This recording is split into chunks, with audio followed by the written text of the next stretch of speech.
বৈষম্য বিরোধী ছাত্র আন্দোলনের সময় সংঘটিত একটি হত্যা মামলায় গ্রেফতার সাবেক সংসদ সদস্য ও জনপ্রিয় লোকগানের শিল্পী মমতাজ বেগমকে 4 দিনের রিমান্ড শেষে কারাগারে পাঠানোর নির্দেশ দিয়েছেন আদালত।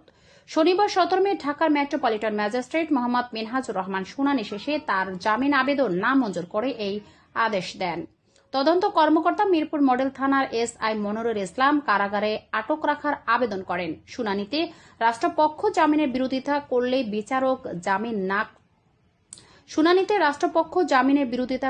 বিচারক জামিন নাকচ করে তাকে কারাগারে পাঠানোর নির্দেশ দেন।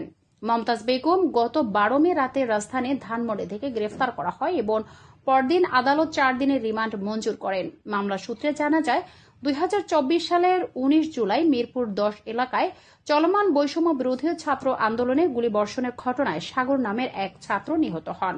পরে তার মা বিউটি আক্তার 27 নম্বরে মিরপুর মডেল থানায় হত্যা মামলা দায়ের করেন। মামলা শেখ হাসিনা সহ 243 জনের নাম উল্লেখ এবং আরও 250 থেকে 400 জনকে অজ্ঞাত আসামি করা হয়। মমতাজ বেগম ওই মামলায় 49 নম্বর এজাহার নামীয় আসামি। প্রসঙ্গত, মমতাজ বেগম একাধিকবার মানিকগঞ্জ 2 আসন থেকে আওয়ামী লীগের সংসদ সদস্য ছিলেন। বর্তমানে অন্তর্বর্তীকালীন সরকারের সময় আওয়ামী লীগের সকল কার্যক্রম নিষিদ্ধ রয়েছে।